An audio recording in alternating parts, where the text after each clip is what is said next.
धीरे बोलो, कोई सुन ना ले। यह बात हम सबके कानों में पड़ी होगी और हमारे मुंह से भी निकली होगी। लेकिन सोचने की बात यह है कि यह वाक्य कब कब हमारे मुंह से निकला है और कब कब हमारे कानों में पड़ा है, क्योंकि ऐसे कम ही गुप्त राज होते हैं जो हम दूसरों के कानों में पड़ने नहीं देना चाहते। अक्सर परिवार में अशांति के कारण हम स्वयं ही होते हैं।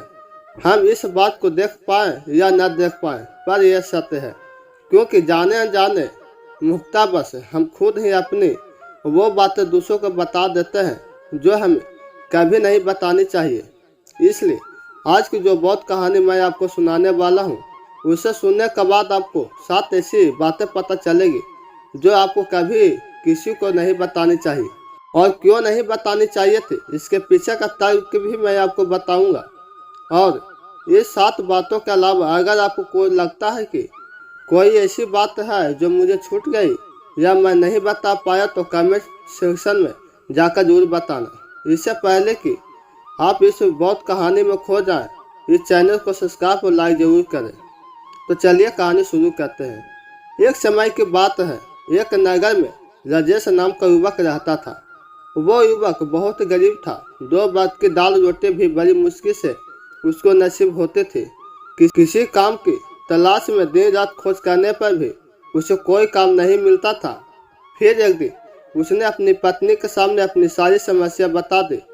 उसने अपनी पत्नी को कहा कि मैं जिस जगह भी काम मांगने जाता हूँ, तो हर कोई मुझे यह कहकर काम नहीं देता कि हमारे यहाँ काम की ज़रूरत नहीं है। मैं काम की तलाश करके थक चुका हूँ। मुझे समझ नहीं आ रहा कि मैं तुम लोगों का पेट कैसे भरूंगा, अपने बच्चों को कैसे पालूंगा, और यह चिंता मुझे दिन रात खाए जा रही है। यह सुनकर उनकी पत्नी ने कुछ सोचकर कहा कि तुम एक आदमी के पास एक बार ही जाते हो, और जब वो काम नहीं देता तो तुम 2 बार उसके पास जाते तक नहीं हो। अगर तुम्हें उससे काम लेना है तो तुम्हें हमदर्दी जतानी होगी। तुम्हें उनसे हमदर्दी हासिल करना होगा, अपनी गरीबी दिखानी होगी, ताकि वो लोग उन्हें काम पर रख ले। इसलिए शर्म मत करो, उन्हें अपनी मजबूरी बताओ, अपनी गरीबी बताओ, और इस उपाय से तुम काम पा सकते हो। यह बात राजेश के मस्तिष्क में बैठ गई और अगले दिन काम मांगने के लिए वो उसी सेठ के पास जा पहुंचा जहां वो पिछले दिन काम मांगने के लिए गया था। लेकिन इस बार उसके हाथ जोड़कर उस सेठ से प्रार्थना की, उसे विनती की कि वो बहुत गरीब है और उसे काम की बहुत आवश्यकता है। वो जो भी कुछ देंगे उसे संतुष्ट हो जाएगा, पर कृपा करके मुझे अपने यहाँ काम पर रख ले। उनकी यह हालत देखकर उस सेठ ने उसे अपने यहाँ काम पर रख लिया।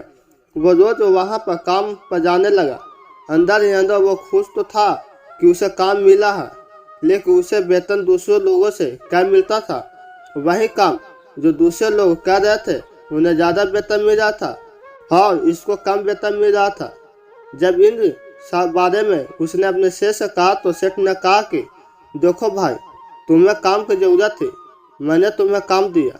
मेरा धन्यवाद करने के बजाय तुम मुझसे शिकायत कर रहे हो। यह सुनकर रमेश वहीं पर चुप हो गया। बात कहीं न कहीं सच थी। सेठ ने तो उसे उनकी मजबूरी के हिसाब से ही काम दिया था और इसलिए वो उसे अपने अनुसार वेतन ही देता था। लेकिन धीरे धीरे उसने यह बात अपने संगी संबंधियों को बताना शुरू कर दिया कि उसकी सेठ कैसा आदमी है और उसे कितना वेतन देता है। समय बीत रहा है और राजेश पूरी लगन के साथ अपना काम कर रहा है, लेकिन अब परिस्थितियाँ बदलने लगी थी। सेठ अब राजेश दूसरों लोगों से ज़्यादा काम लेता था और उसे कम वेतन देता था।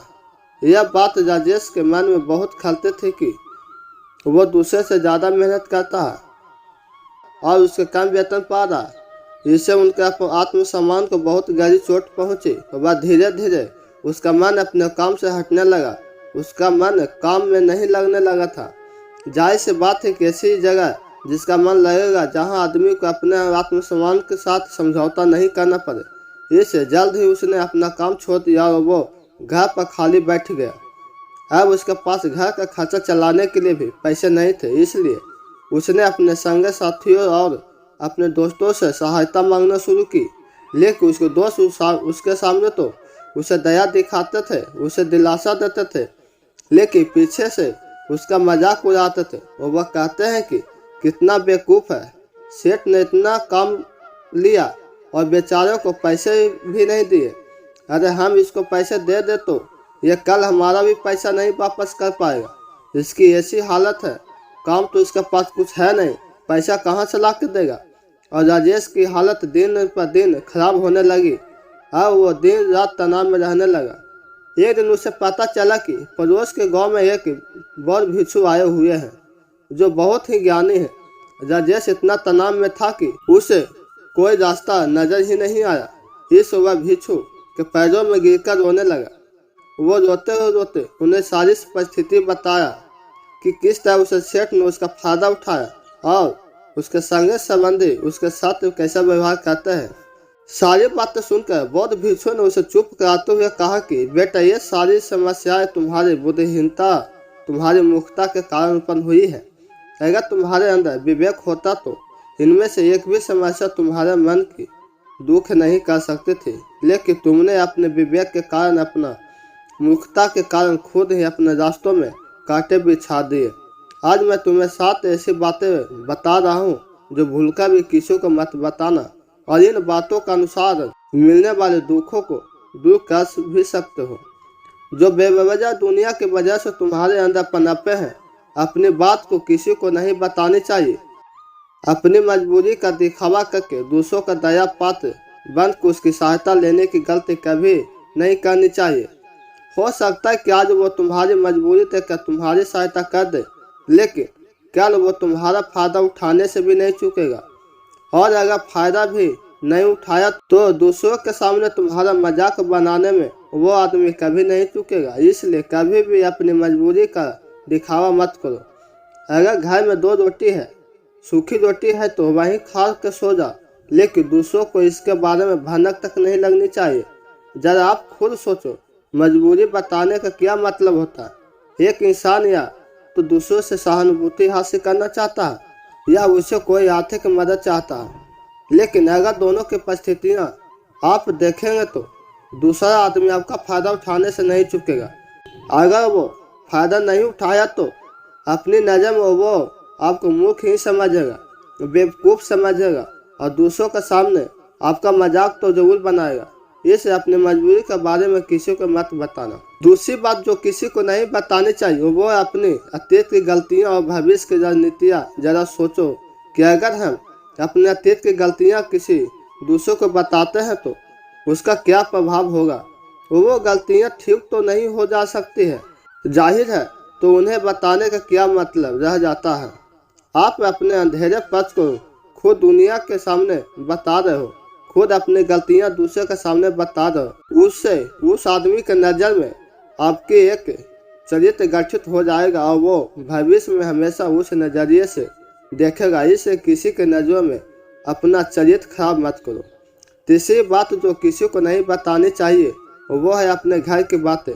जो भी हमारे घर के अंदर आपस में बातचीत होती है, हमारे माँ बाप के साथ, हमारी पत्नी के साथ, हमारे बच्चों के साथ, वो बातें परिवार तक सीमित रहनी चाहिए। अगर आप इन बातों को दूसरों के सामने ढिंढोरा पीटते हो तो दूसरों को आपके घर में घुसने का एक मौका मिल जाता है और वह इस फायदा उठाने से भी कभी नहीं चूकेगा। वो आपके परिवार के सदस्यों को आपसे दूर ले जाने की कोशिश करेगा। अक्सर ऐसा होता है, हम समाज में देखते हैं कि हम अपने घर की झगड़ों को कम करने के लिए उन झगड़ों को अपने पड़ोसियों और दूसरों संगे संबंधियों को बता देते हैं, लेकिन इससे आपको सहायता कभी नहीं मिलेगी, बल्कि आपके घर के लड़ाई झगड़े और ज़्यादा बढ़ गए होंगे और वो जाहिर है वो बढ़ेंगे। अगर आप अपने माँ बाप के साथ बात दूसरों को बताएंगे तो आपके माँ बाप को बुरा लगेगा ही कि हमारा बेटा हमसे बताए और बगैर दूसरों को यह बात बता रहा है। इसलिए अपने घर की बातें और अपने घर के लड़ाई झगड़े किसी के सामने मत बताना। चौथी बात जो मैं आपको बताने जा रहा हूँ, जो किसी को नहीं बतानी चाहिए, वह सुनने पर बहुत अजीब लग सकती है। मैं आपको एक तर्क के माध्यम से बताऊंगा। मैं कहता हूँ कि अपनी आमदनी किसी को न बताना। अब अपनी आमदनी न बताने के पीछे क्या मतलब हो सकता है? जरा सोचिए कि आप अपने आमदनी अपने दोस्तों को बता देते हैं, तो जब आपके दोस्तों की जरूरत पड़ेगी तो वो सिर्फ आपको ही याद करेंगे। उनको पता है कि अगर आपकी आमदनी ज़्यादा अच्छी है तो आप भी उनकी मदद कर सकते हैं, और इसलिए ज़्यादा लोग आपसे सहायता मांगेंगे। और जब आप उनकी सहायता नहीं करेंगे तो वो सोचेंगे कि इस आदमी के पास पैसे हैं, मेरी सहायता कर सकता है, लेकिन यह सहायता कर नहीं रहा, और इसलिए आपकी आमदनी आप दोनों दोस्तों के बीच एक झगड़े का कारण हो सकती है। कम आमदनी होगी तो लोग मजाक उड़ाएंगे, और ज़्यादा होगी तो सहायता मांगेंगे, तो अपने आमदनी बताने का कोई मतलब नहीं रह जाता है। पांचवी बात जो मैं आपको बताने वाला हूँ उसे आप गांठ बांध लेना और किसी को यह बात मत बताना। अपनी कमजोरी और अपनी ताकत अक्सर इंसान को पता नहीं होता कि उसकी कमजोरी या उसकी ताकत क्या है, लेकिन अगर आपको अपनी कमजोरी और अपनी ताकत पता है तो पहली बात तो आप बहुत ही बुद्धिमान आदमी हैं, और दूसरी बात की आपको यह बातें किसी से साझा नहीं करनी चाहिए, क्योंकि अगर आपकी कमजोरी या दूसरों का पता चल गया तो वो आपका फ़ायदा उठाएगा, और अगर आपकी ताकत पता चल गई तो वही ताकत आपकी कमजोरी बन जाएगी, क्योंकि वो ताकत दूसरे आदमी को पता है, और वो ताकत की काट भी ढूंढ ही लेगा। अपनी कमजोरी और अपनी ताकत अपनी पत्नी या अपने पति को भी नहीं बतानी चाहिए, क्योंकि इसके बाद आपको घर में उसे हमेशा दबके रहना पड़ेगा। और अगली बात जो किसी को नहीं बतानी चाहिए वो अपने मित्र और अपने शत्रु। आप अपने मित्रों के बारे में अगर दूसरे लोगों को बताएंगे तो वह आपके मित्र के साथ अपने घनिष्ठता बनाकर आपको धोखा दिलवा सकते हैं। आपके गहरे मित्रों को आपसे दूर करने का प्रयास कर सकते हैं। अक्सर आम आदमी ऐसा नहीं करता, लेकिन आपके दुश्मन ऐसा करने की कोशिश कर सकते हैं। और दूसरी तरफ आपके शत्रु का भी किसी को नहीं पता लगना चाहिए, क्योंकि आज जो आपका मित्र है अगर कल वो आपका दुश्मन हो गया तो वो आपको दुश्मन के साथ मिलकर आपको परास्त कर सकता है, आपको धोखा दे सकता है। इसलिए अपने सबसे अच्छे दोस्तों को भी अपने दुश्मन के बारे में कभी नहीं बताना चाहिए। अगली और आखिरी बात कहना चाहता हूँ कि जब तुम दान करते हो तो दान के बारे में किसी को मत बताना, नहीं तो दान करना व्यर्थ हो जाता है, बेकार हो जाता है। जब आप अपने दान का ढिंढोरा पीटते हो तो आप ये बात बता रहे हो कि मैं कितना बड़ा दानी पुरुष हूँ, और ये आपके अंदर एक अहंकार निर्मित करेगा। इसलिए दान गुप्त रूप से किया जाए उतना ही अच्छा होता है। जब आपका बायां हाथ दान कर रहा हो तो दाएं हाथ को पता नहीं चलना चाहिए कि बायां हाथ दान कर रहा। ये 7 बातें जो बौद्ध भिक्षु ने राजेश को बताए, इसमें संसार के सभी सिद्धांत छिपे हुए हैं। इन बातों के अनुसार करते हुए आप अपने घर में सुख शांति बना सकते हैं और घर के झगड़ों को हमेशा दूर कर सकते हैं। अगर कहानी अच्छी लगी हो तो चैनल को सब्सक्राइब और लाइक जरूर करें, और दोस्तों के पास शेयर जरूर करें। धन्यवाद।